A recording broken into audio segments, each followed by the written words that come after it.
वालेकुम स्टूडेंट्स। उम्मीद है कि आप खैरियत से होंगे। आज का जो हमारा लेक्चर है वो है HTML। ठीक है, HTML होता है क्या? HTML बेसिक अगर इसको देखा जाए तो ये मुहफ़्फ़ होता है हाइपरटेक्स्ट मार्कअप लैंग्वेज का। ठीक है, ये ऐसी लैंग्वेज होती है कि जो कि फ्रंट एंड का कोई भी वेबसाइट डिज़ाइनिंग में ये फ्रंट एंड के तौर पर ये यूज़ होती है।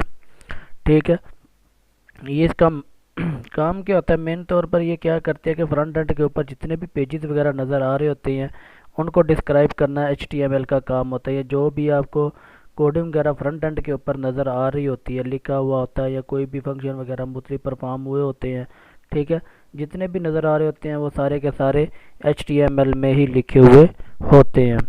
HTML क्या आती है कि HTML जो होती है मुख्तलिफ टैग्स को इस्तेमाल करते हुए मुख्तलिफ फंक्शन वगैरह परफॉर्म करती है। ठीक है, अब ये मुख्तलिफ फंक्शन वगैरह मुख्तलिफ टैग्स को इस्तेमाल करते हुए इसके फंक्शन भी हमेशा वो मुख्तलिफ ही होते हैं। तो हाइपरटेक्स्ट मार्कअप ये सिर्फ मार्कअप लैंग्वेज कहा जाता है। ठीक है, जो कि ये मोस्टली ये फ्रंट एंड के तौर पर इस्तेमाल होती है। उसके बाद इसके कुछ बेसिक से टैग्स हैं। ठीक है, जब भी HTML को लिखा जाता है, ठीक है, तो HTML बाकायदा मैं आपको आगे लेक्चर में परफॉर्म करके भी दिखाऊंगा। ठीक है, जब भी HTML का कोई टैग वगैरह लिखा जाता है ना, तो इसकी मेन बात क्या होती है कि अगर इस टैग जो आपने टैग लिखा हुआ है इसका कोई ना कोई स्टार्टिंग पॉइंट होता है, लेकिन इसका एंडिंग पॉइंट भी होता है। ठीक है, स्टार्टिंग पॉइंट क्या होता है कि अगर फॉर एग्जांपल आपने यहाँ पे HTML लिखा हुआ है, ठीक है, ये तो इसका हो गया स्टार्टिंग पॉइंट, ये कि लेकिन इसका एक एंड पॉइंट भी होता है। तो एंड पॉइंट क्या किया जाता है कि ये बैक स्लैश लगा के जहाँ पर भी आपने वही टैग इस्तेमाल करके इसको लिखना होता है। उसके बाद HTML हेड है, इसके मुख्तलिफ टाइटल, ठीक है, ये इसके सारे के सारे क्या है, ये मुख्तलिफ तरह की चीज़ें हैं जो आपको एक्सप्लेन करूँगा मैं आहिस्ता आहिस्ता कि ये किस तरह से ये टैग्स वगैरह मुख्तलिफ इस्तेमाल करके इसको आप इस्तेमाल कर सकते हैं। तो फ़िलहाल हम चलते हैं बैक पे, आपको बताता हूँ कि किस तरह सबसे पहले HTML का पेज क्रिएट किया जाता है। तो सबसे पहले आपने क्या करना है, राइट क्लिक करना है। ठीक है, राइट क्लिक करके न्यू न्यू पे आपने आके कोई भी जो टेक्स्ट डॉक्यूमेंट है आपने उसको सिलेक्ट करना है। ठीक है, एक टेक्स्ट डॉक्यूमेंट हमारे पास जनरेट हो गया है, लेकिन अब इस टेक्स्ट जो डॉक्यूमेंट है, ठीक है, इसको आगे हम किस तरह एक HTML पेज में कन्वर्ट कर सकते हैं। तो सबसे पहले आपने क्या करना है, इसके ऊपर ओपन करना है इसको। ठीक है, ओपन करने के अब जब ओपन करना है तो अभी आपने क्या करना है कि इसको सेव एज करना है, इसको HTML फॉर्म में लेके आना है। अब डॉक्यूमेंट 5 इसका नाम है, तो मैं इसका नाम चेंज करके कोई और नाम रख देता हूँ।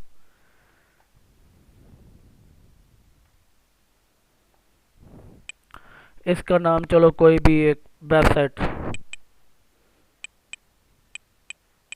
ये इसका नाम है। लेकिन आगे जब इसको HTML फॉर्म में कन्वर्ट करना है तो पहले क्या करना पड़ेगा, हमें जो इसकी टाइप है वो सबसे पहले टेक्स्ट डॉक्यूमेंट को ख़त्म करके ऑल फाइल्स करनी पड़ेगी।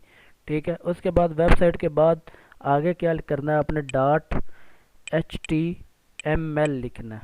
ठीक है, वेब इस तरह का जब आप वेबसाइट के बाद .html लिखोगे, उसकी सेव टाइप जो होगी, सेव एज टाइप, वो ऑल फाइल्स करके तो आपने क्या कर देना, इसको सेव कर देना।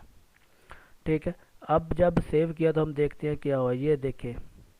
ठीक है, इस तरह का जो पेज होगा आपके पास, क्योंकि कोई भी जो डिफ़ॉल्ट आपके पास होगा, वो ये कह लें कि ब्राउज़र जो डिफ़ॉल्ट आपके लैपटॉप का या आपके कंप्यूटर का डिफ़ॉल्ट ब्राउज़र होगा, ये क्या करेगा, उसमें इसको कन्वर्ट कर देगा। उसके बाद फिर आपने इसको ओपन करना है। जब आप ओपन करोगे तो जो भी डिफ़ॉल्ट ब्राउज़र होगा ये उसमें ओपन हो जाएगा। ठीक है, आहिस्ता आहिस्ता अब इसके अंदर जो भी आप कोडिंग वगैरह परफॉर्म करोगे वो यहाँ पे जो कि वेबसाइट का पेज होता है जिस तरह का, ये उसी तरह उसके ऊपर ये ओपन होना शुरू हो जाएगी। उसके बाद अब आधार है, हमने इसके ऊपर कुछ लिखना, तो इसको जब ओपन करेंगे तो ओपन विद इसको करना पड़ेगा। तो ये आपने किसके साथ करना है, आपने ओपन विद इसको फ़िलहाल नोटपैड के साथ करना है। ठीक है, ये इसका नोटपैड का भी ओपन हो जाता है इस तरह। तो सबसे पहले आपने क्या करना है कि यहाँ पे आपने बॉडी के HTML के टैग देने हैं। ठीक है, ठीक है, ये इसका स्टार्टिंग टैग हो गया। ठीक है, अब हम इसका एक एंड टैग देते हैं, बैकस्लैश,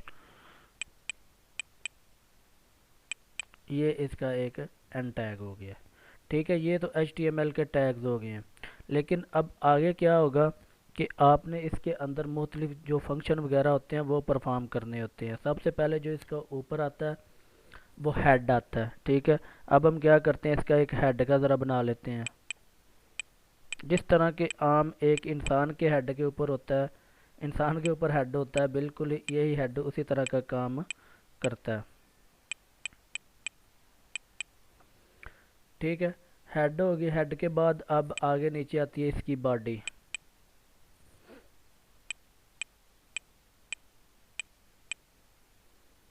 तो वो बॉडी जो होगी वो हम सिर्फ HTML से थोड़ा सा ऊपर ही लिखते हैं, ताकि क्योंकि बॉडी ने थ्रू आउट इस्तेमाल होना है।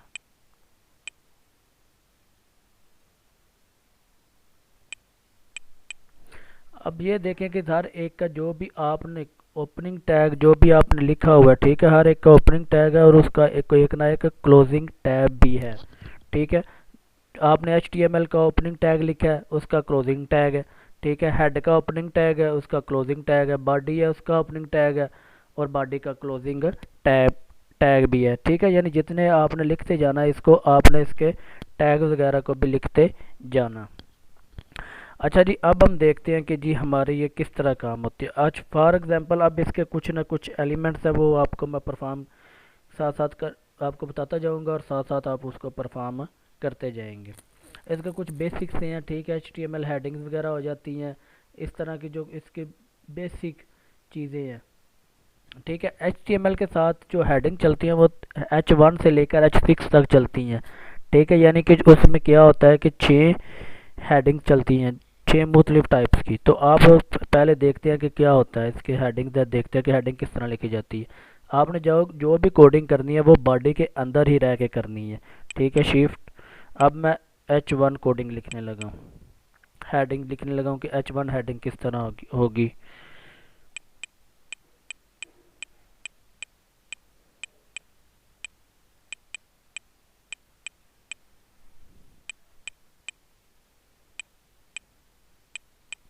अच्छा जी, अब ये आ गया, ये मैंने H1 लिखा है, दिस इज़ माई हेडिंग।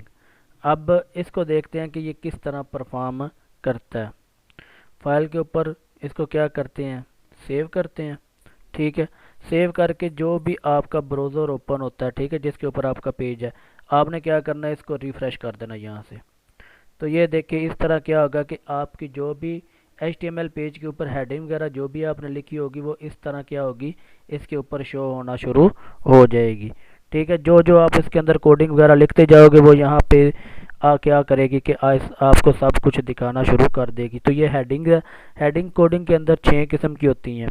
ठीक है, H1 H2 H3 H4 H6, ये मुख्तलिफ, ये कह लें कि क्या करते हैं कि ये मुख्तलिफ जो अपने फ़ॉन्ट के लिहाज से मुख्तलिफ होते हैं। अब देखते हैं कि H3 किस तरह की होती है।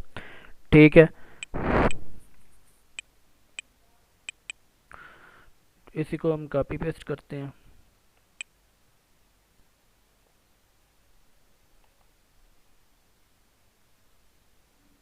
और यहाँ पे पेस्ट कर देते हैं।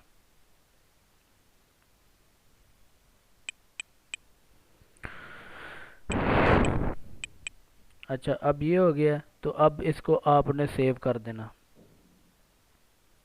ठीक है, सेव आप कंट्रोल एस से भी कर सकते हैं, लेकिन चूँकि कीबोर्ड का थोड़ा सा मसला है तो इस वजह से मैं कीबोर्ड ज़रा कम इस्तेमाल कर रहा हूँ। आप अपना कीबोर्ड कंट्रोल एस कर सकते हैं सेव करने के लिए।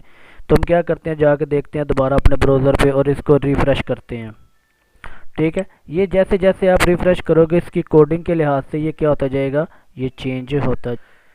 ठीक है, ये इस तरह क्या होगा कि मुख्तलिफ जितनी भी हेडिंग्स है, ठीक है, H1 से लेकर H6 तक आप मुख्तलिफ तरह की हेडिंग जो क्या कर सकते हैं कि यहाँ पे H1 H2 H3 H4 H5 H6 6 तक आप हेडिंग क्या कर सकते हैं, उसकी चेंज कर सकते हैं। अगर अब यहाँ पे हम देखें कि H6 की हेडिंग किस तरह होती है, तो इसको कॉपी पेस्ट करते हैं।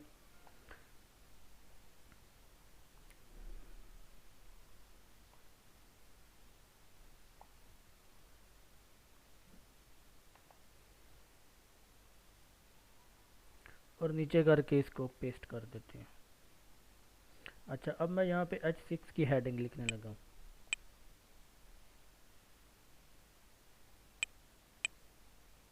इसको आपने सेव कर लेना, कंट्रोल एस करके सेव कर देना, और आपने जहाँ पे ब्राउज़र पे आपके ओपन होगा तो आपने इसको जाके रिफ़्रेश कर देना। तो ये आ गया हेडिंग, ठीक है। H6 जो होगी ये इस तरह की हेडिंग जो होती है। उसके बाद अगला जो इसका आता है वो इसका आता है पैराग्राफ, ठीक है, कि आप जो होते हैं कि वो HTML पैराग्राफ किस तरह इसके अंदर लिख सकते हैं, ठीक है। तो पैराग्राफ के लिए क्या करना पड़ता है, सिंपल HTML के अंदर जाके आपने, क्योंकि सब कुछ बॉडी के अंदर ही लिखना है तो लिहाजा यहाँ पे हम क्या करते हैं कि ये टैग को ज़रा नीचे कर लेते हैं। उम्मीद है कि हेडिंग की आपको समझ आ गई होगी कि किस तरह हेडिंग्स को आप HTML के अंदर लिख सकते हैं। उसके बाद यहाँ पे अगर मैं एक पैराग्राफ लिखता हूँ, शिफ्ट P, जिस तरह इसका हर एक का जो भी आपने लिखना है,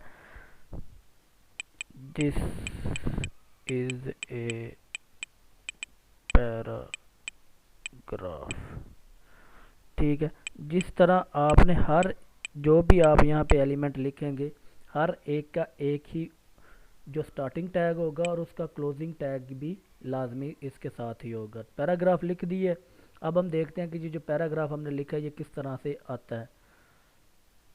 तो कंट्रोल एस करके इसको सेव करें, ठीक है। सेव करने के बाद जहाँ पे ब्राउज़र में आपका ओपन हुआ है यहाँ पे इसको रिफ़्रेश करें, तो ये जो होगा ये आपका पैराग्राफ है, इस तरह का आएगा कि दिस इज़ ए पैराग्राफ, ठीक है। इस तरह से आप हेडिंग्स को और उसके बाद पैराग्राफ को आप इस तरह एक्सप्लेन कर सकते हैं, ठीक है। पैराग्राफ मुख्तलिफ तरह के लिखे जा सकते हैं, चूँकि अभी सिर्फ टाइम थोड़ा है तो लिहाजा लेक्चर के लिए ये इस तरह मैं आपको मुख्तलिफ बताते जाऊँगा। उसके बाद आ जाता है HTML फॉर्मेटिंग, ठीक है। HTML फॉर्मेटिंग में क्या होता है कि आप किस तरह जो उसके अंदर वर्डिंग वगैरह यूज़ हुई है आप उसको किस तरह बोल्ड या अटैलिक में कन्वर्ट कर सकते हो, ये सारे का सारा आप इसके अंदर देखेंगे,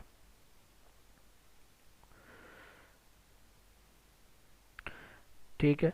तो फॉर्मेटिंग देखते हैं अब। तो आपने क्या करना है, आपने दोबारा वहीं पे जाना जो कि आपने नोटपैड पे ऊपर खोला हुआ है। अगर फॉर एग्जांपल ये पैराग्राफ है, ठीक है। अब पैराग्राफ के अंदर मैं यहाँ पे ये लिखता हूँ कि जी मैंने इसको बोल्ड बनाना है। तो बोल्ड के लिए क्या करना पड़ेगा, आपको सिर्फ उसका बी, ठीक है, इसका स्टार्टिंग टैग ये बोल्ड बनाने के लिए, और उसके बाद इसका यहाँ पे आपने क्लोजिंग टैग लिख देना, ठीक है। क्लोजिंग टैग लिख के आपने इसको क्या करना है, सेव कर देना। अच्छा, पहले भी आप देख लें कि ये पैराग्राफ किस तरह का है। ये देखिए ये पैराग्राफ इस तरह का है, ये आपको नज़र आ रहा है, लेकिन अभी ये बोल्ड नहीं हुआ, ठीक है। ये पहले से जिस तरह सेव किया उसी तरह का। अब हम इसको रिफ़्रेश करते हैं और देखते हैं कि पैराग्राफ ये जो है ये पैराग्राफ किस तरह का हमें नज़र आता है। तो इसको रिफ़्रेश करते हैं, तो ये देखें, तो ये जो पैराग्राफ है ये ऑटोमेटिकली इस तरह बोल्ड हो जाएगा। उसके बाद बोल्ड होता है। उसके बाद अगर आप इटैलिक करना चाहते हैं, मुख्तलिफ़ तरह के और भी फंक्शन वगैरह जो हैं ये HTML के अंदर मुख्तलिफ़ टैग्स वगैरह यहाँ पे लिखे हुए होते हैं। तो आप क्या कर सकते हैं कि आप इनको यूज़ करते हुए आप मुख्तलिफ़ तरह से आप उसको इस्तेमाल कर सकते हैं। अगर तो यहाँ पे लिखा हुआ है बोल्ड, ठीक है। अब फॉर एग्ज़ाम्पल अगर ये हेडिंग है, this is my first heading, अगर H1 को मैं ये करना चाहता हूँ कि जी ये मुझे अटैलिक में नज़र आनी चाहिए, ठीक है। तो इसके लिए हम क्या करेंगे, \i, ये इसका स्टार्टिंग टैग लिख दिया आपने आई, और उसके बाद आपने क्या करना है, इसका क्लोजिंग टैग लिख देना। तो ये क्लोजिंग टैग लिख के आपने क्या करना है, इसको सेव कर लेना। सेव करने के बाद अब देखते हैं हमारी हेडिंग पहले किस तरह की है, ये इस तरह की है। तो रिफ़्रेश करने के बाद देखते हैं किस तरह की होती है। तो ये देखें, ठीक है, ये जिस तरह टेढ़े वर्ड में लिखी हुई होती है, टैलिक चूँकि टेढ़े वर्ड्स में होती है, तो ये इस तरह आप क्या कर सकते हैं कि आप अपनी हेडिंग्स वगैरह को इस तरह से लिख सकते हैं HTML के अंदर, या बोल्ड या अटैलिक को इस्तेमाल करते हुए आप इस तरह से चीज़ों को यूज़ कर सकते हैं। उसके बाद अगला हमारा आता है HTML कोटेशंस, ठीक है, यानी कि HTML की जो कोटेशन है उसको हम किस तरह, आप देखते हैं कि अक्सर औकात क्या होता है कि जी आपने कोई भी कोटेशन वगैरह लिखी हुई होती है, ठीक है। तो ये कोटेशन किस तरह लिखी जाती है, जिस तरह के आम हालात में दो वर्ड्स के साथ ये कोटेशन वगैरह लिखी हुई होती है, तो हम ये देखते हैं कि कोटेशन अब किस तरह लिखी जाती है। सिंपल इसके लिए इसका क्या होता है कि एक शुरू होता है। अब यहाँ पे पहले मैं क्या करता हूँ कि एक पैराग्राफ लिख लेता हूँ।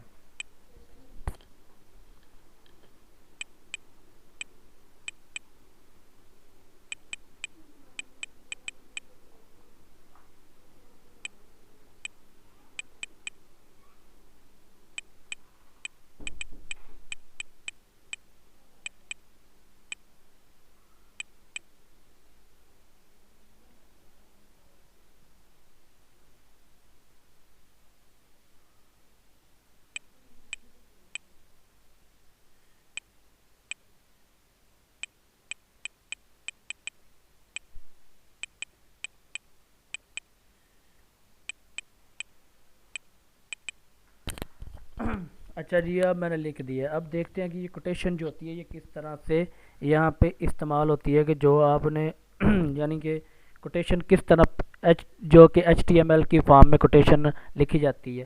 सिंपल आपने क्या करना है, मैंने फॉर एग्जांपल यहाँ पे दिस के आगे यहाँ पे मैं ये चाहता हूँ कि ये जो इतना है ये, ठीक है, ये वाला, ठीक है, ये दिस से आगे दिस इज़ ए पैरा, ठीक है, ये जो होगा ये मेरे पास कोटेशन में आना चाहिए। तो मैं क्या करता हूँ, मैं इसके यहाँ पर ही, ठीक है, शिफ्ट एंगल ब्रैकेट, उसके बाद मैं क्यू लिखता हूँ क्योंकि मैंने कोटेशन लिखनी है, क्यू, उसके बाद क्लोजिंग एंगल ब्रैकेट, उसके बाद इसके शिफ्ट बैक स्लैश क्यू, ठीक है। अब ये आगे इस तरह के कोटेशन में आ गई है। अब इसको कंट्रोल एस से सेव करते हैं और अब देखते हैं कि हम ये HTML जो कोटेशन होती है किस तरह से सेव होती है। तो यहाँ पे जाके आपने क्या करना है, इसको रिफ़्रेश करना है। तो ये देखें this is a new paragraph and, और जो हमने कोटेशन के अंदर लिखा था वो क्या हो गया कि वो दो इन्वर्टेड कॉमास के अंदर आ गई है, ठीक है, जो कि हमने यहाँ पे लिखा हुआ था कि कोटेशन जो होती है वो किस तरह से आप उसको देख सकते हैं, ठीक है। कोटेशन में सिंपल क्या करना है, आपने उसका स्टार्टिंग टैग क्यू लिखना है, ठीक है, और उसके बाद उसका क्लोजिंग टैग क्यू लिखना है। तो वो जो भी उसके अंदर वर्डिंग आएगी, ठीक है, स्टार्टिंग और क्लोजिंग के अंदर, वो सारी इन्वर्टेड कॉमास के अंदर आ जाएगी जो कि टैग्स की सूरत में वहाँ पर होगी। उसके बाद अगला जो है HTML CSS। अब HTML CSS क्या होती है कि आप किस तरह HTML में CSS को इस्तेमाल कर सकते हो। अब ये आगे हम देखेंगे फर्दर, जब हम CSS पढ़ेंगे तो ये किस तरह से इसको इस्तेमाल कर सकते हैं। अब सिंपल ये देखते हैं कि सिंपल HTML की CSS किस तरह इस्तेमाल। फॉर एग्जांपल हेड के अंदर मैं यहाँ पे जब भी आपने लिखना तो इसके लिए आपने हमेशा एक स्टाइल की हेडिंग लाजमी तौर पर देनी है, ठीक है। हेड के बाद अंदर आप एक स्टाइल की हेडिंग, स्टार्टिंग टैग, उसके बाद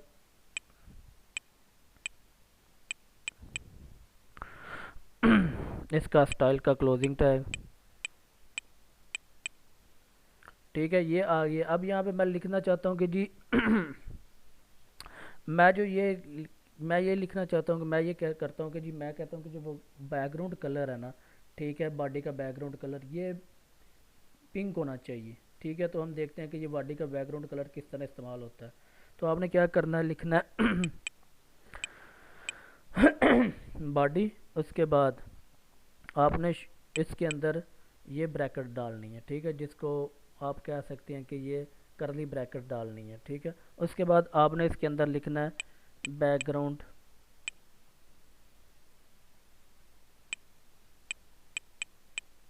बैकग्राउंड डैश डाल के कलर, ठीक है। कलर के बाद आपने जो भी कलर देना है आपने उसके बाद यहाँ पे दो कॉलन डालने हैं, ठीक है। कॉलन डाल के उसके बाद आप कहते हैं कि जी ब्लू कलर होना चाहिए, तो यहाँ पे लिखते हैं कि जी ब्लू कलर, ठीक है। और इसको आपने क्या करना है कि वही क्लोज कर देना। अब देखते हैं कि इसको कंट्रोल एस करके सेव करते हैं और देखते हैं कि जी ये किस तरह से बैकग्राउंड कलर जो होता है वो इसका चेंज होता है।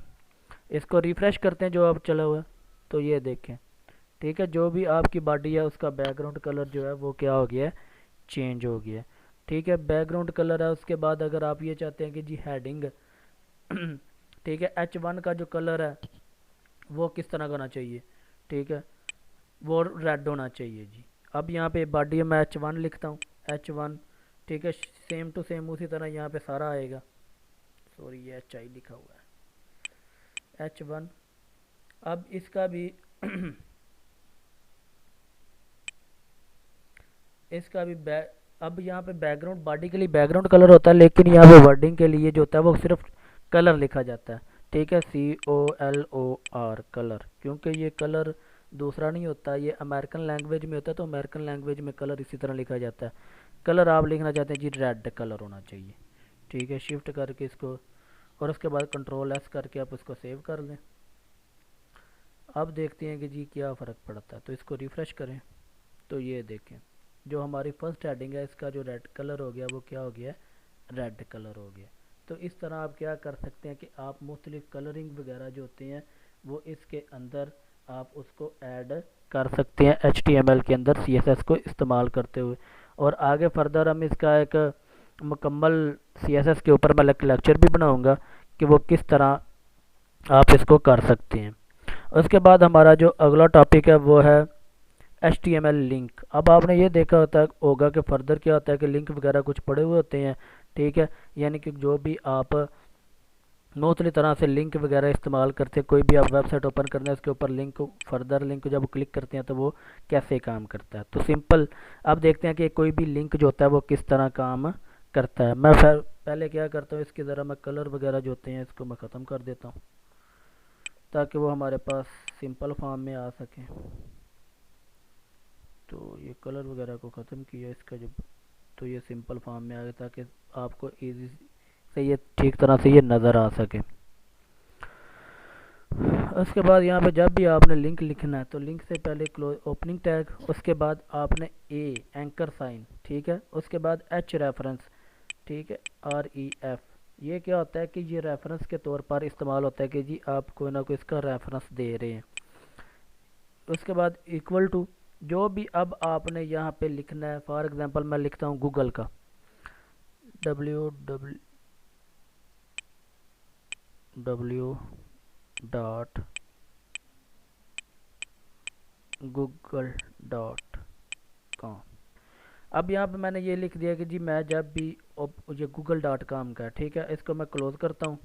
अब मैं यहाँ पे लिखता हूँ एक वर्ड, क्या लिखता हूँ मैं, गूगल लिख देता हूँ। ठीक है जी, GLE गूगल। और इसका जो आपने एंकर टैग शुरू किया हुआ है इसको आपने क्लोज भी करना है, तो वो /A के साथ आपने शिफ्ट करके इसको क्लोज कर। उसके बाद इसको सेव करते हैं, Ctrl+S करके इसको सेव किया। अब देखते हैं कि जी ये एंकर किस तरह से ये लिंक जो है हमारे पास आता है। तो ये देखें ये जो लिंक है ये इस तरह से हमारे पास आ गया गूगल। अगर आप इसको क्लिक करते हैं तो क्या होता है, तो ये गूगल के पास जाएगा। चूँकि बेसिक तौर पर इसका नहीं ठीक लिखा हुआ तो सिंपली ये इस तरह का जो लिंक होता है वो आपके पास गूगल में इस तरह जाएगा। ठीक है, या जिस तरह टोटल इसका लिंक लिखा हुआ होता है वो आप इस तरह से इसको कर सकते हैं। www. मैंने तो google.com लिखा हुआ है। ठीक है, आप कोई और भी लिंक यहाँ पे लिख सकते हैं जो कि फर्दर आपको पता हो कि जी कौन सा लिंक है। तो जब भी आप उसके ऊपर क्लिक करेंगे, मेरे पास तो खैर इंटरनेट नहीं चल रहा, लेकिन आपके पास जब इंटरनेट चलेगा तो लिखोगे तो गूगल ऑटोमेटिकली ओपन हो जाएगा। ठीक है, इस तरह जो होते हैं ये इनके एकर साइन जो होते हैं या लिंक जो होता है इस तरह काम करते हैं। लिंक के बाद अब आता है जो जी मेन काम, वो HTML इमेजेस।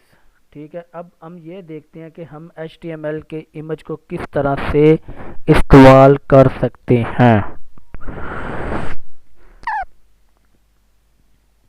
सबसे पहले HTML का इमेज हमने क्रिएट करना है कि जी किस तरह से इमेज को हम रख सकते हैं।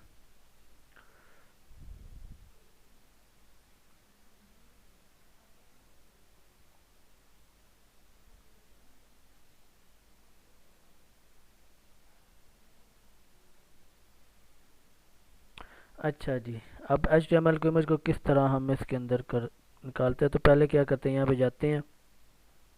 अब यहाँ पे तो आपका एंकर साइन हो गया। ठीक है, उसके बाद हम इमेज देखते हैं कि किस तरह से ऐड किया जा सकता है। तो इमेज को ऐड करने के लिए सबसे पहले शिफ्ट क्या करना है, IMG इमेज, और उसके बाद इसका सोर्स SRC, सोर्स के साथ इसको क्लिक करना है। अब सोर्स क्या होता है, सोर्स को आपने यहाँ पे हमेशा दो जो कोटेशन या डबल कामाज के अंदर लिखना होता है। सोर्स क्या होता है? सोर्स ये होता है कि जो भी आपका इमेज का नाम होता है या कहाँ पे वो पड़ा हुआ होता है। अब सिंपली मैं क्या करता हूँ, मैं अपने डेस्कटॉप पे देखता हूँ कि कौन कौन सा इमेज पड़ा हुआ है। तो डेस्कटॉप पे यहाँ पे ये कैप्चर का इमेज पड़ा हुआ है। अब देखते हैं कि कैप्चर का जो इमेज है इसकी ये कौन सी है, डॉट png फॉर्म में है, ठीक है। तो अब हमने क्या करना है, इसको यहाँ पे देखते हैं कि किस तरह ये ओपन होता है इसके अंदर सोर्स। अब कैप्चर का कैप्चर डॉट png, जो आपने साथ उसकी वो फॉर्मेटिंग भी लिखनी होती है जो जिसके अंदर के वो इमेज होता है। ये इमेज का नाम, उसके बाद उसका फॉर्मेट, ठीक है। उसके बाद अब आपने आगे अगर कोई आप ये चाहते हैं कि इसकी जगह पे कोई वर्ड भी आ जाए, आल्ट लिख के is equal to this is image, sorry, ठीक है। और उसके बाद आप इसकी विड्थ भी डिफाइन कर सकते हैं कि ये कितनी इसकी चौड़ाई होनी चाहिए और कितनी इसकी ऊंचाई होनी चाहिए, ठीक है। विड्थ आप लिखेंगे w इज इक्वल टू, मैं ये चाहता हूँ कि जी इसकी विड्थ जो होनी चाहिए ये 200 होनी चाहिए।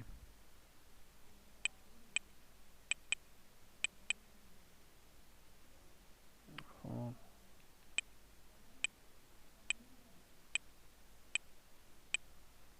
इसकी विड्थ 200 एंड इसकी हाइट हाइट भी जो होनी चाहिए वो भी 200 होनी चाहिए। और इसको आपने कॉलन के साथ लिखना है और उसके बाद आपने इसकी क्लोजिंग ब्रैकेट लगा देनी।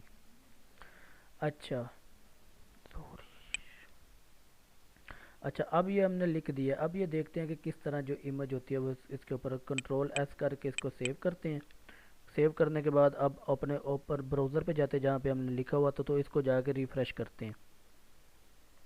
तो ये देखें इस तरह क्या होगा कि कोई भी जो इमेज वगैरह आप ऐड करोगे अपने HTML के अंदर, ये इस तरह इमेज जो होगी वो ऐड हो जाएगी। और आप जितनी विड्थ वगैरह उसकी रखना चाहोगे आप रख सकते हो।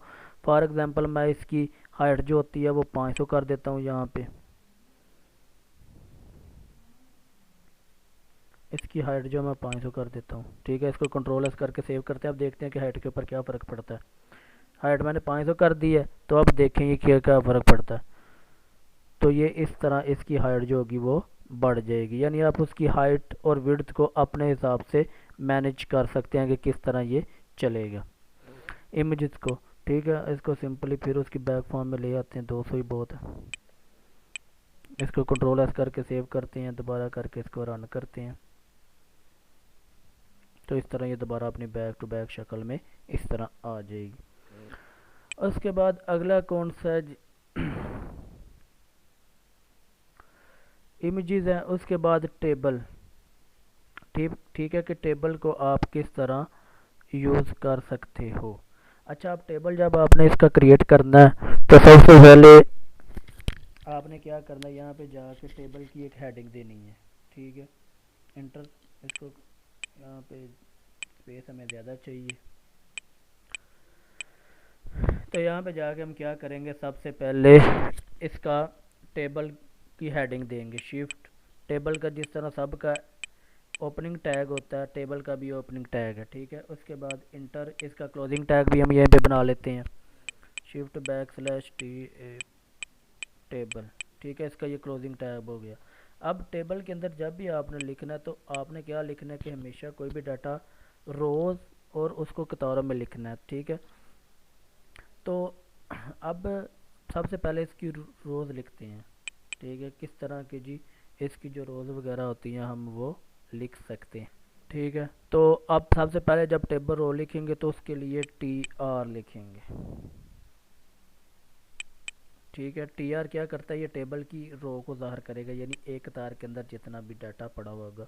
उसके बाद इसका क्लोजिंग टैग भी बना लेते हैं, बैक स्लैश TR, और इसको करके अब आपने क्या करना है, इसके अंदर डाटा लिखते जाना, ठीक है। जो भी डाटा होगा, अब वो क्या, रो तो आपने लिख दिया, लेकिन अब डाटा को जो कि आपने कतारों की सूरत में इसको डिफाइन करना है वो किस तरह होगा, या कॉलमों की सूरत में जो होगा उसको आपने टी डी की सूरत में हमेशा लिखना है।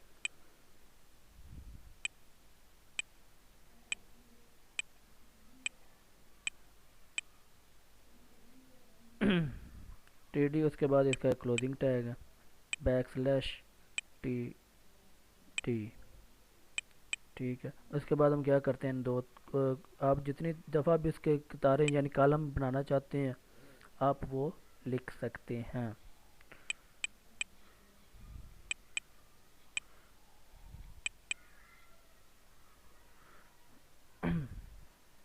आप क्या करें, इसको यहाँ पे कॉपी करते,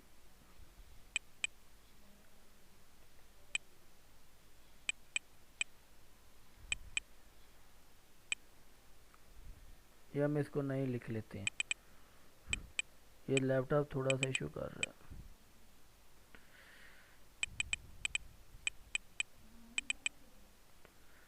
ठीक है,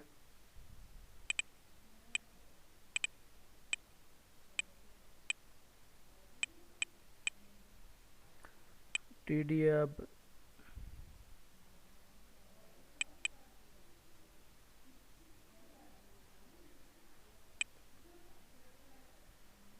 ठीक है, उसके बाद मैं यहाँ पे दो तीन कॉलम बना देता हूँ, ठीक है, जल्दी से फिर आपको, ताकि आपको समझ लग जाए।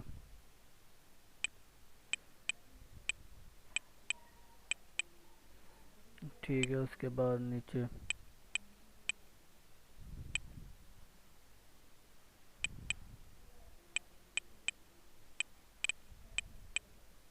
अब ये लिख दिया, यहाँ पे मैं लिख देता हूँ कि जी नेम,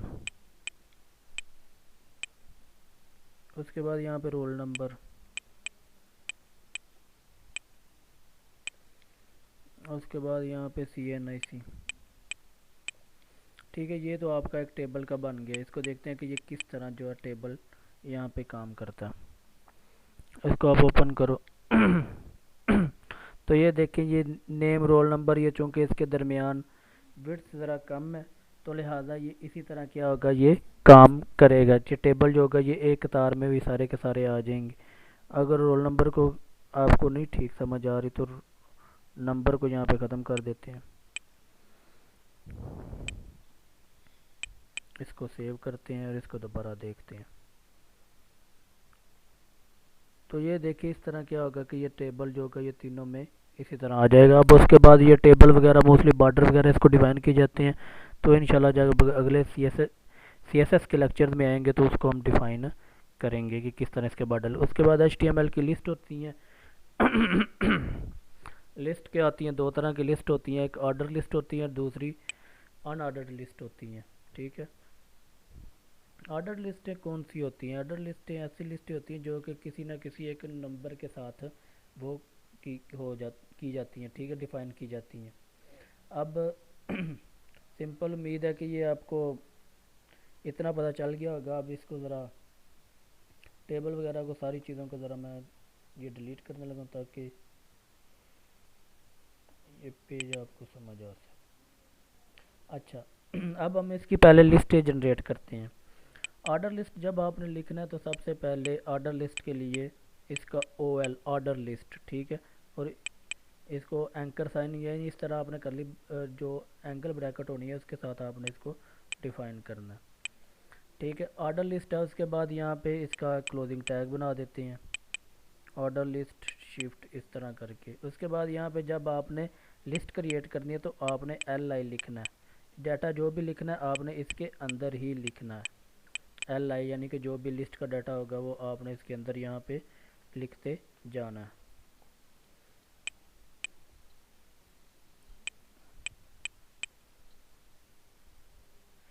एंटर कर देते हैं। ठीक है, ये लिस्ट है। अब ये मैंने ऑर्डर लिस्ट बनाई है। ठीक है, ऑर्डर लिस्ट के अंदर यहाँ पे जब भी आपने लिखना है तो लिस्ट लाजमी लिखना है। ये LI सिग्नेचर के अंदर जो भी लिखना है, यहाँ पे मैं कुछ लिख देता हूँ, फॉर एग्जांपल A, यहाँ पे B और यहाँ पे C।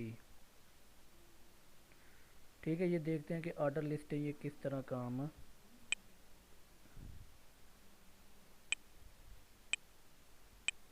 करती हैं। इसको सेव किया। अब देखते हैं जो हमने यहाँ पे चल रहा था किस तरह ये ओपन होती है। तो ये इस तरह देखें, ये ऑर्डर लिस्टें जो होगी ये हम हमेशा आपको नंबरिंग की सूरत में ही डाटा प्रोवाइड करेंगी, 1 2 3, ठीक है, ए बी और सी। ये ऑर्डर लिस्टें जो होती हैं ये एक तरतीब के साथ जो भी आपने अपना डाटा लिखा होता है, फॉर एग्जांपल मैंने यहाँ पे ए बी और सी लिखा हुआ था, ठीक है। तो उसने क्या किया है कि यहाँ पे उसने उसको एक तरतीब के साथ, ए को पहले नंबर पे, बी को दूसरे नंबर पे और सी को तीसरे नंबर पे उसने लिख दी है। लेकिन अगर इसी तरह ऑर्डर लिस्ट को मैं ख़त्म करके अनऑर्डर लिस्ट करता हूँ बैक, तो मैं इसी लिस्ट को ज़रा अनऑर्डर में देखता हूँ तो किस तरह करते होता है ये।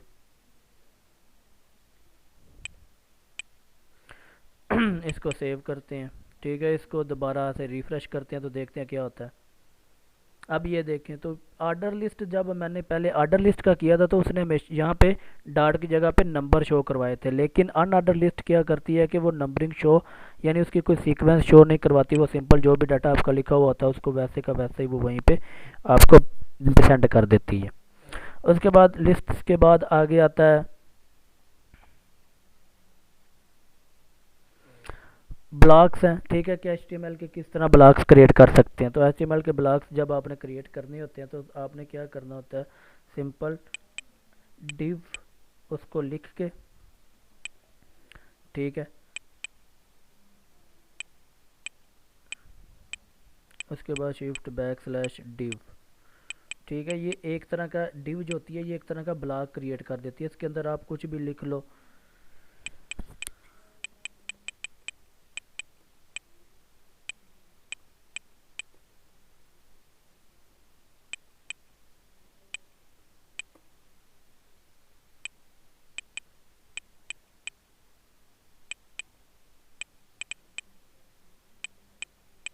यानी जो भी आप इसके ऊपर लिख सकते हो। अब इसको हम सेव करके देखते हैं तो किस तरह काम करता है। तो ये डिव तो लेकिन इस तरह काम करती है, लेकिन अगर ये मुख्तलिफ आगे CSS में इसका ये इस्तेमाल होता है कि आपने को एक मखसूस आप चाहते हैं कि जी हमारे पास ब्लॉक हो, तो वो हमेशा डिव लगा के उसको इस्तेमाल किया जाता है। और वो आगे CSS में आपको बताऊंगा कि डिव का किस तरह से कलरिंग ब्लॉक जो होता है वो क्रिएट किया जाता है। उसके बाद HTML क्लासेज हैं। HTML क्लासेज जो होती हैं ये मुख्तलिफ तरह की, यानी ये ज़्यादातर मुख्तलिफ चीज़ों को डिफ़ाइन करने के लिए इस्तेमाल की जाती हैं। ये ज़्यादातर CSS में यूज़ होती हैं, ठीक है। तो ये फर्दर फॉर एग्जांपल जिस तरह मैंने डिव लिखा हुआ था, तो डिव के अंदर ही मैं इसकी क्या कर सकता हूँ, एक क्लास दे देता हूँ, ठीक है। इसको आप डिफ़ाइन कर सकते हैं डिव के अंदर ही कि किस तरह क्लास जो होती है वो आप लिख के उसको सी क्लास लिख के इक्वल टू आप क्लास का कोई नाम लिख सकते हैं, ठीक है। क्लास का नाम कोई भी नेम लिख देते हैं फर्ज, ठीक है। ये इसका कोई भी आप जो होता है नेम लिख सकते हैं। इसको सेव किया और अब देखते हैं, इसको रन करते हैं ना, इसका कोई भी फ़र्क नहीं इसके ऊपर पड़ेगा। सॉरी, ये क्या हो गया इसके अंदर।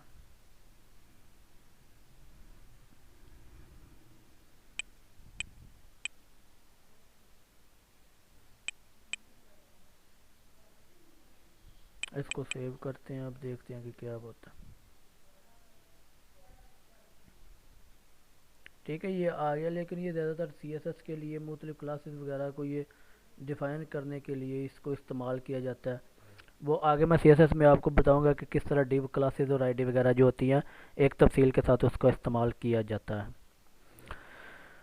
उसके बाद HTML आई फ्रेम्स अक्सर आपने देखा होता है कि कोई भी क्या होता है कि जब भी आप एक चीज़ है, ठीक है, आप कोई भी चीज़ जो कि ये इस तरह की, ठीक है, फेसबुक अक्सर चीज़ों के ऊपर, व्हाट्सएप के ऊपर आपको या वेबसाइट्स के ऊपर क्या होता है कि आपको इस तरह का एक साइड बार नज़र आ रहा होता है और वो एक छोटा सा वो खाना बना हुआ होता है, ठीक है, जिसके अंदर थोड़ा सा मवाद लिखा होता है और आप उसको स्क्रॉल बार की मदद से ऊपर नीचे कर सकते हैं।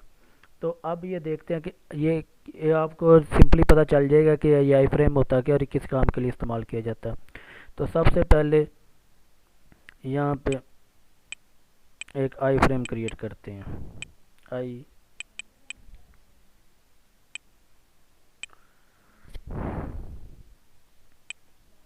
आई फ्रेम के लिए अब सोर्स होना चाहिए। मैं यहाँ पे देखता हूँ कि कोई डॉक्यूमेंट अगर कोई बहुत बड़ा मेरे पास मौजूद हो तो उसको निकाल के वो रखते हैं।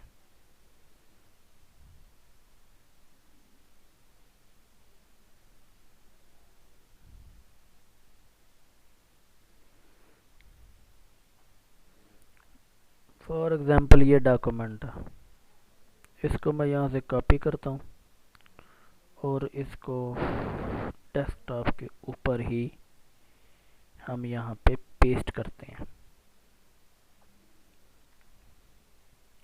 नेम इसका रीनेम करते हैं और नेम मैं इसको दे देता हूँ जी कोई भी आप अपने 12। ठीक है, ये इसको मैंने नाम दे दिया।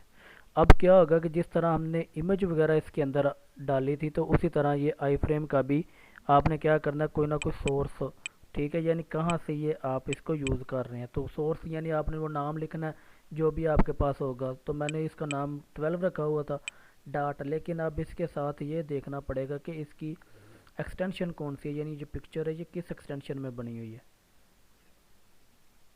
तो अगर नहीं पता चल रहा तो प्रॉपर्टीज़ में देखते हैं इसको। तो ये भी जेपीजी फाइल में है, तो 12 डॉट जेपीजी। ठीक है, उसके बाद इसको, उसके बाद अब यहाँ पे आप इसकी हाइट और विड्थ रख सकते हैं। Height width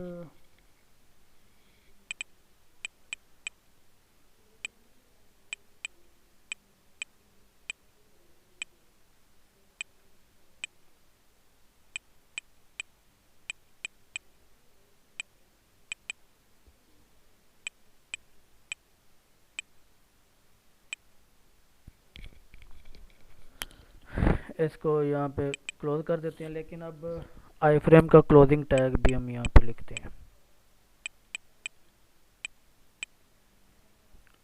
shift closing tag. उसके बाद इसको सेव करते हैं। अब देखते हैं कि ये किस तरह हमारे पास वहाँ पे मौजूद होता है।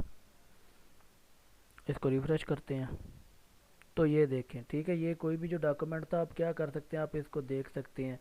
इसके मुख्तलिफ स्क्रोलिंग यानी कि एक इस साइड पे ये आप इस तरह इसको यूज़ करते हुए आप कोई भी डॉक्यूमेंट जो होता है वो देख सकते हैं।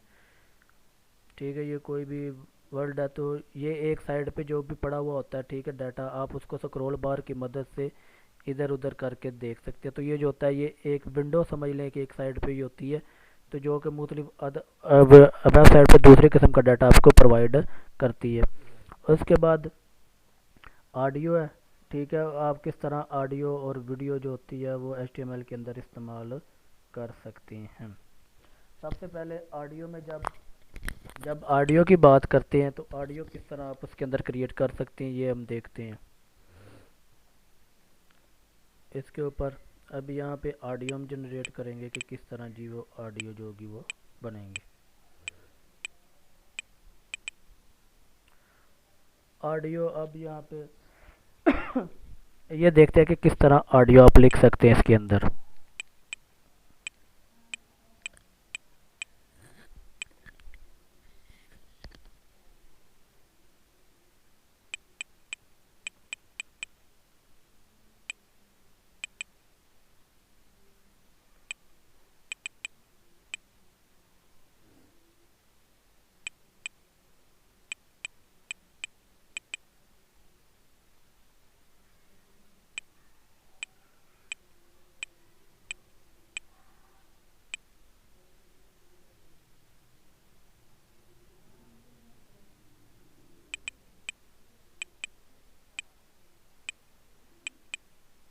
अब यहाँ पे कोई भी ऑडियो वगैरह देखते हैं हम अपनी वेबसाइट में लगा के, कोई भी ऑडियो वगैरह यहाँ पे करके पड़ी हुई होगी।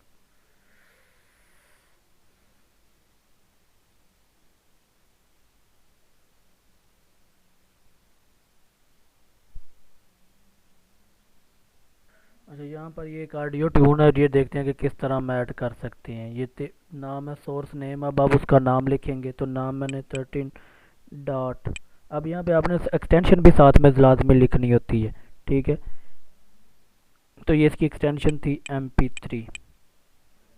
ठीक है, उसके बाद इसको आपने इस तरह, ठीक है, जब भी सोर्स का नाम लिखना तो वो हमेशा ये दो कॉमर्स के दरमियान में आना चाहिए। ठीक है, उसके बाद टाइप लिख देनी है आपने इसकी टाइप को डिफाइन कर देना।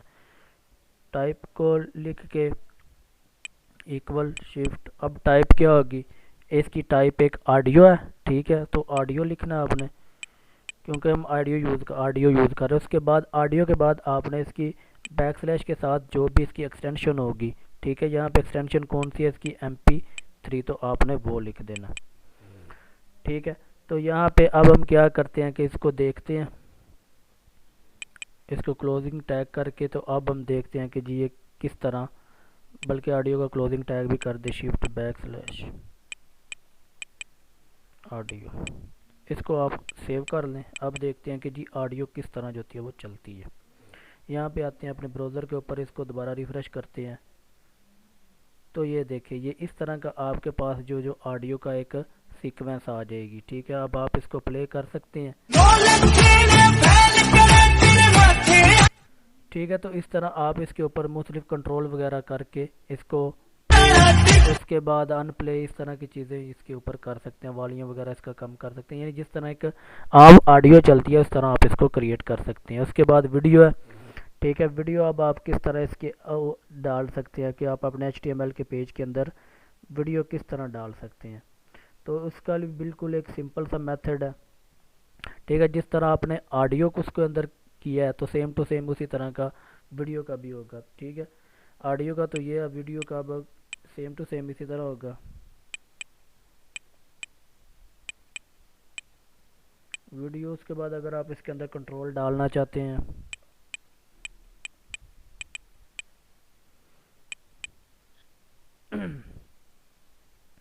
ठीक है, यहाँ पे आप उसकी हाइट या विड्थ भी डिफाइन कर सकते हैं कि जी वीडियो जो कि वो कितनी हाइट की होनी चाहिए या उसकी विड्थ कितनी होनी चाहिए, तो लिख देते हैं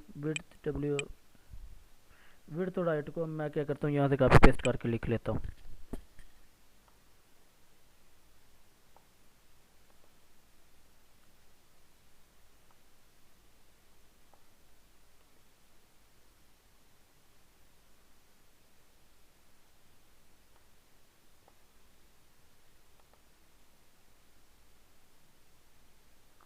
ठीक है, ये यहीं तक कि विड्थ भी इसकी 200 और हाइट भी 200 होनी चाहिए। उसके बाद इंटर, उसके बाद अब यहाँ पे आपने बिल्कुल उसी तरह सोर्स, आपने जिस तरह ऑडियो का डिफ़ाइन किया था उसी तरह वीडियो का भी सोर्स आपने डिफ़ाइन ही करना है।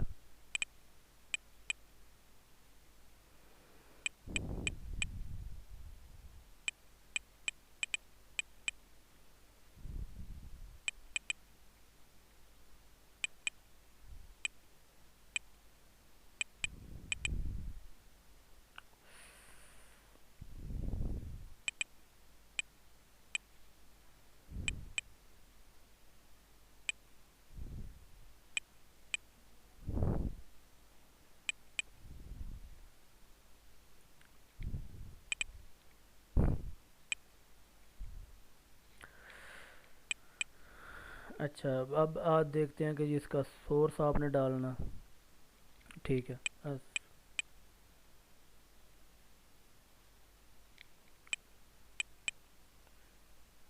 सोर्स,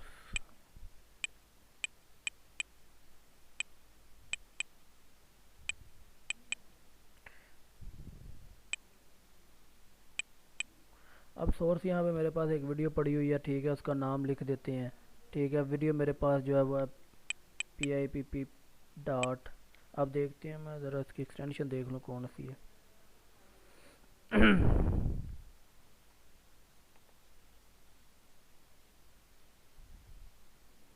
इसकी एक्सटेंशन .mp4, ठीक है।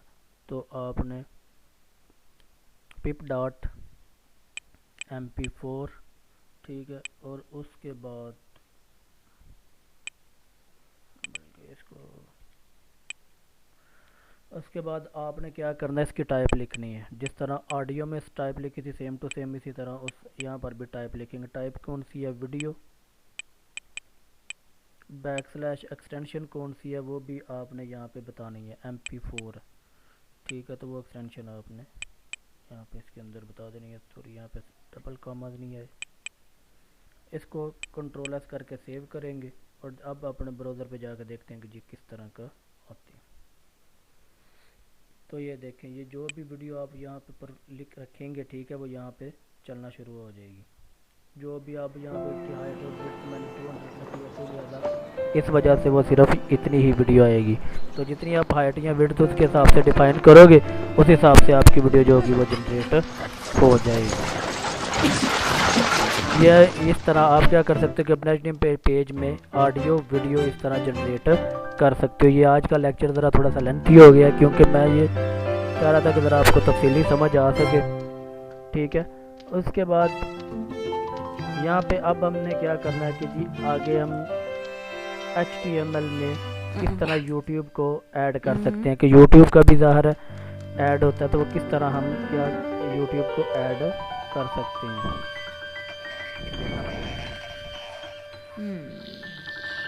चलो जिसको बंद करते हैं, अब देखते हैं कि YouTube की किस तरह हम वीडियो को ऐड कर सकते हैं। इसको ज़रा आप सारे को फ़िलहाल के लिए ख़त्म, यानी मैं ज़रा डिलीट कर देता हूँ ताकि पेज खाली हो सके।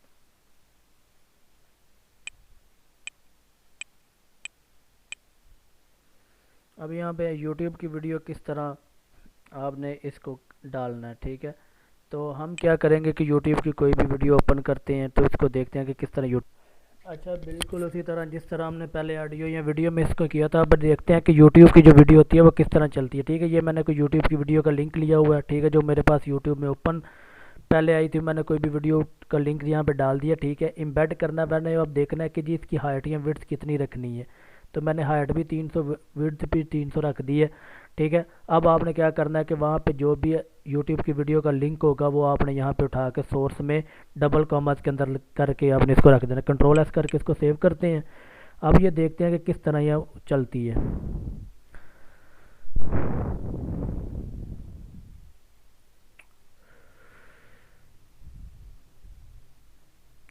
मुझे लगता है यहाँ पे कोई एरर आ गया इसका।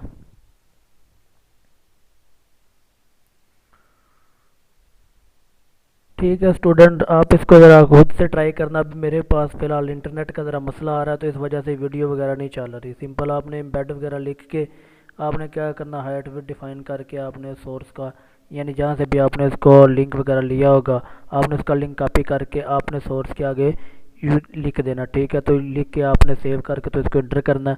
मेरे पास फ़िलहाल इंटरनेट का मसला आ रहा है, तो इस वजह से नहीं हो रहा है। अगर कोई मसला हुआ तो फिर मैं आपको दोबारा भी इसको फरमाम करके दिखाऊँगा।